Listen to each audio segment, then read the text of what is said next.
मैं सुनील को स्वागत करता हूं आज फिर एक नई वीडियो में। आज की वीडियो में आपके लिए लेकर आया हूं यूपी ट्रिपल एससी में आने वाले कंप्यूटर के टॉप 25 क्वेश्चन। इनमें वो 25 क्वेश्चन है जो प्रीवियस ईयर में पूछे गए हैं और संभवतः आपके एग्जाम में पूछ जाएंगे, इसलिए वीडियो को बिना स्किप किए हुए अंत तक देखना है। यदि आप चैनल पर नए आए हो तो चैनल को सब्सक्राइब कर लीजिए और वीडियो को लाइक कर दीजिए, जिससे कि नेक्स्ट आने वाला वीडियो आप तक सबसे पहले पहुंच सके।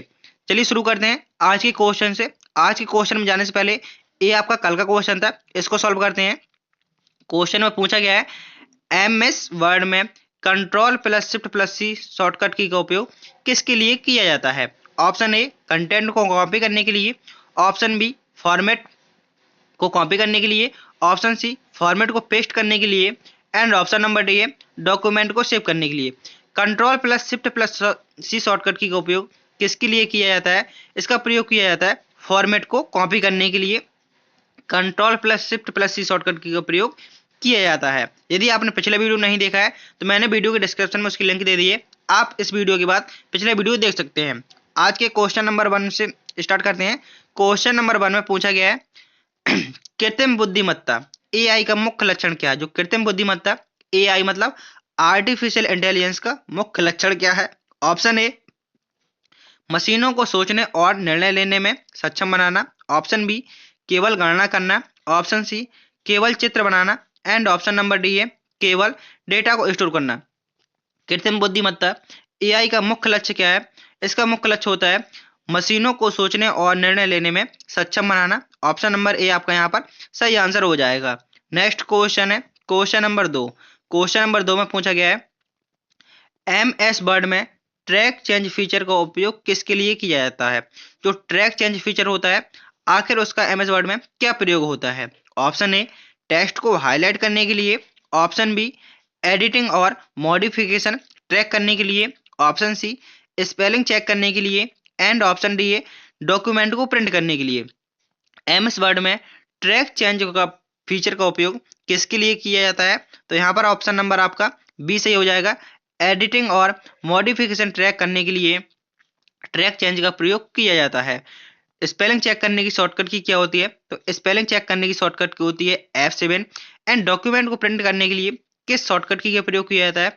तो डॉक्यूमेंट को प्रिंट करने के लिए कंट्रोल प्लस पी का प्रयोग किया जाता है। यदि आपसे पूछे स्पेलिंग चेक करने की शॉर्टकट की क्या होती है, तो स्पेलिंग चेक करने की शॉर्टकट की होती है shift miss F7। Print spelling check करने की शॉर्टकट की होती है प्रिंट करने की control plus P. Next question question number 3। Question number 3 में पूछा गया है एमएस एक्सेल में सर्कुलर रेफरेंस एरर कब आता है। जो एमएस एक्सेल है उसमें सर्कुलर रेफरेंस एरर कब आता है। ऑप्शन ए जब फॉर्मूला खुद को ही संदर्भित करता है, ऑप्शन बी जब फॉर्मूला गलत होता है, ऑप्शन सी जब डेटा प्राप्त नहीं होता है या ऑप्शन डी जब सेल में हैज वैल्यू एरर आता है। तो यहाँ पर आपका सही आंसर होगा ऑप्शन नंबर ए जब फॉर्मूला खुद को ही संदर्भित करता है तब आपकी सर्कुलर रेफरेंस एरर आती है। ऑप्शन नंबर ए यहाँ पर आपका सही आंसर हो जाएगा। नेक्स्ट क्वेश्चन है क्वेश्चन नंबर 4। क्वेश्चन नंबर 4 में पूछा गया है एमएस एक्सेल में सॉल्वर टूल का उपयोग क्या है। जो एमएस एक्सेल है आखिर उसमें सॉल्वर टूल का उपयोग क्या है।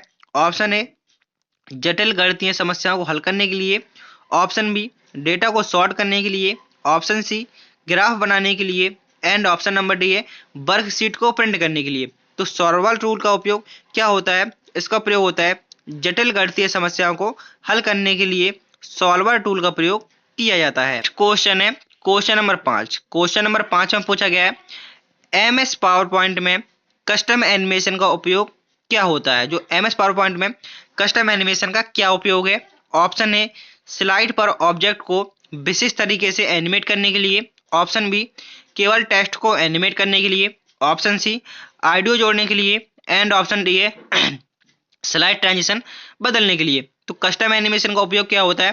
तो कस्टम एनिमेशन का प्रयोग होता है स्लाइड पर ऑब्जेक्ट को विशिष्ट तरीके से एनिमेट करने के लिए। मतलब जैसे ये स्लाइड है और इसमें कुछ भी ऑब्जेक्ट मिस आपने लिखा है या आपने पिक्चर लगाई है, इसको एनिमेट करने के लिए मिस इसमें आप इफेक्ट लगाना चाहते हैं तो आपको किसका प्रयोग करना पड़ेगा। तब आपको कस्टम एनिमेशन का प्रयोग करना होगा। नेक्स्ट क्वेश्चन है क्वेश्चन नंबर 6। क्वेश्चन नंबर 6 में पूछा गया है एमएस पावर पॉइंट में हैंड आउट मास्टर क्या करता है। जो एमएस पावर पॉइंट है उसमें हैंड आउट मास्टर का क्या कार्य होता है। ऑप्शन ए प्रिंट आउट के लिए, कस्टम हैंड आउट डिजाइन करने के लिए, ऑप्शन बी स्लाइड को ऑटोमेटिक एडजस्ट करने के लिए, ऑप्शन सी प्रेजेंटेशन सेव करने के लिए, एंड ऑप्शन नंबर डी है फाइल को पासवर्ड प्रोटेक्ट करने के लिए। तो पूछा गया है हैंड आउट मास्टर का प्रयोग क्या होता है, क्या कार्य होता है इसका। तो इसका कार्य होता है प्रिंट के लिए, कस्टम हैंड आउट डिजाइन करने के लिए। नेक्स्ट क्वेश्चन है क्वेश्चन नंबर 7। क्वेश्चन नंबर 7 में पूछा गया है एमएस एक्सेस में रिफरेंशियल इंटीग्रिटी का क्या कार्य। जो एमएस एक्सेस में रिफरेंशियल इंटीग्रिटी का क्या कार्य है। ऑप्शन ए डेटा की एक रूपता बनाए रखना, ऑप्शन बी डेटा को डिलीट करना, ऑप्शन सी रिकॉर्ड करना, या ऑप्शन डी है डेटा को इनक्रिप्ट करना। यहाँ पर आपका सही आंसर होगा ऑप्शन नंबर ए डेटा की एक रूपता बनाए रखना। एमएस एक्सेस में रेफरेंशियल इंटीग्रिटी का मतलब होता है। Next question question number 8।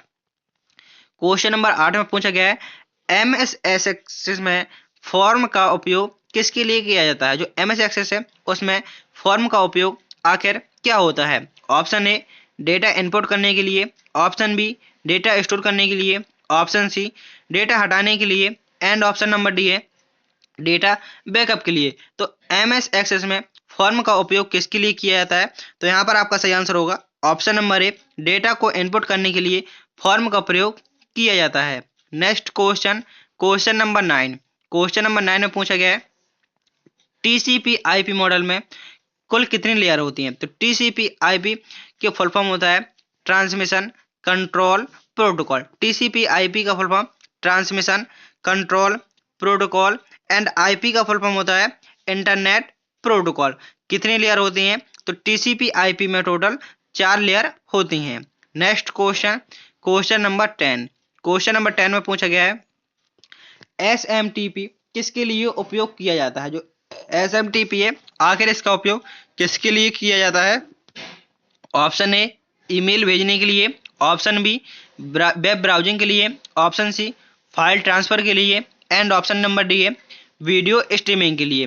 तो एसएमटीपी का फुल फॉर्म होता है सिंपल मेल ट्रांसफर प्रोटोकॉल। तो यहाँ से आपने देखा सिंपल मेल ट्रांसफर प्रोटोकॉल, इसका प्रयोग किसके लिए किया जाता है।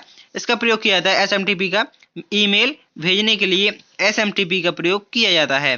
Next question question number 11। Question number 11 में पूछा गया है टीएलडी। टीएलडी का full form top level domain का उदाहरण कौन सा। जो टीएलडी टॉप लेवल डोमेन का उदाहरण कौन सा है। Option A .com, option B www, option C http, and option number D है डोमेन। तो यहाँ पर आपका सही आंसर होगा ऑप्शन नंबर ए .com। पूछा गया था टॉप लेवल डोमेन का उदाहरण है तो .com। Next question question number 12। Question number 12 में पूछा गया है IPv6 में कितने बिट्स होते हैं। जो IPv6 है इंटरनेट प्रोटोकॉल वर्जन 6 में कितने बिट होते हैं। 128 बिट होते हैं, 32 बिट होते हैं, 64 बिट होते हैं, या 256 बिट होते हैं। तो IPv6 में कुल कितने बिट होते हैं। तो यहाँ पर आपका सही आंसर होगा ऑप्शन नंबर ए 128 बिट होते हैं। यदि आपसे पूछता IPv4 में कितने बिट होते हैं तो IPv4 में होते हैं 32 bit. Next question question number 13। Question number 13 में पूछा गया है इंटरनेट पर डेटा ट्रांसमिशन के लिए सबसे सुरक्षित प्रोटोकॉल कौन सा है। मीन्स इंटरनेट पर डेटा ट्रांसमिशन के लिए सबसे सुरक्षित प्रोटोकॉल कौन सा है। Option A HTTPS, option B FTP, option C SMTP, and option D HTTP। HTTPS का फुल फॉर्म होता है hypertext transfer protocol secure, option B FTP का full form file transfer protocol, option C SMTP का full form simple mail transfer protocol, and option number D है hypertext transfer protocol. तो पूछा गया है सुरक्षित प्रोटोकॉल कौन सा है। तो यहाँ पर आपका ऑप्शन नंबर ए सही होगा HTTPS hyper text transfer protocol secure. Next question है क्वेश्चन नंबर 14। क्वेश्चन नंबर 14 में पूछा गया है प्रॉक्सी सर्वर का उपयोग किसके लिए किया जाता है। जो प्रॉक्सी सर्वर होता है आखिर इसका उपयोग किसके लिए किया जाता है। ऑप्शन ए IP एड्रेस छिपाने के लिए, ऑप्शन बी है वेबसाइट खोलने के लिए, ऑप्शन सी है डेटा सेव करने के लिए, एंड ऑप्शन नंबर डी है वायरस स्कैन करने के लिए। जो प्रॉक्सी सर्वर होता है, आखिर इसका काम क्या होता है? इसका प्रयोग किया जाता है आईपी एड्रेस को छुपाने के लिए, मींस इंटरनेट प्रोटोकॉल एड्रेस को छुपाने के लिए किसका प्रयोग किया जाता है? तो प्रॉक्सी सर्वर का प्रयोग किया जाता है। नेक्स्ट क्वेश्चन है क्वेश्चन नंबर 15। क्वेश्चन नंबर 15 में पूछा गया है बैंडविड्थ क्या दर्शाती है? ऑप्शन ए डेटा ट्रांसफर की गति, ऑप्शन बी नेटवर्क कनेक्शन की संख्या, ऑप्शन सी डेटा स्टोरेज की क्षमता, एंड ऑप्शन डी है वेब पेजों का साइज। तो बैंडविड्थ होती है, ये क्या दर्शाती है? तो इसका काम होता है डेटा ट्रांसफर की गति को दर्शाना, बैंडविड्थ का काम होता है। नेक्स्ट क्वेश्चन है क्वेश्चन नंबर 16। क्वेश्चन नंबर 16 में पूछा गया है टीओआर टॉर ब्राउजर का उपयोग किसके लिए किया जाता है? जो टॉर ब्राउजर होता है, आखिर इसका उपयोग किसके लिए किया जाता है? ऑप्शन ए अनोनिमस ब्राउजिंग के लिए, ऑप्शन बी इंटरनेट स्पीड बढ़ाने के लिए, ऑप्शन सी नेटवर्क हैक करने के लिए, या ऑप्शन नंबर डी है एंटीवायरस स्कैन करने के लिए। टॉर ब्राउजर का उपयोग किसके लिए किया जाता है? टॉर ब्राउजर का प्रयोग किया जाता है अनोनिमस ब्राउजिंग के लिए। टॉर ब्राउजर का प्रयोग किया जाता है। Next question question number 17। Question number 17 में पूछा गया है रूट किट क्या करता है? जो रूट किट होता है, आखिर उसका क्या कार्य होता है? ऑप्शन ए ओएस के कोर सिस्टम में छुपकर अनाधिकृत एक्सेस प्रदान करने के लिए, ऑप्शन बी वायरस हटाने के लिए, ऑप्शन सी एक प्रकार का एंटीवायरस, ऑप्शन नंबर डी है फाइल बैकअप करता है। तो यहाँ पर आपका सही आंसर होगा रूट किट क्या करता है? जो रूट किट होता है उसका काम होता है ओएस के कोर सिस्टम में छुपकर अनाधिकृत एक्सेस प्रदान करना। ओएस मतलब operating system, OS operating system core system में छुपकर अनाधिकृत एक्सेस प्रदान करना, ये रूट किट का काम होता है। Next question question number 18। Question number 18 में पूछा गया है ब्रूट फोर्स अटैक किसके लिए होता है? जो ब्रूट फोर्स अटैक होता है, आखिर इसका प्रयोग क्या होता है? ऑप्शन ए है पासवर्ड क्रैक करने के लिए, ऑप्शन बी नेटवर्क स्पीड बढ़ाने के लिए, ऑप्शन सी वायरस को हटाने के लिए, एंड ऑप्शन नंबर डी है डेटा सिक्योर करने के लिए। ब्रूट फोर्स अटैक किसके लिए उपयोग होता है?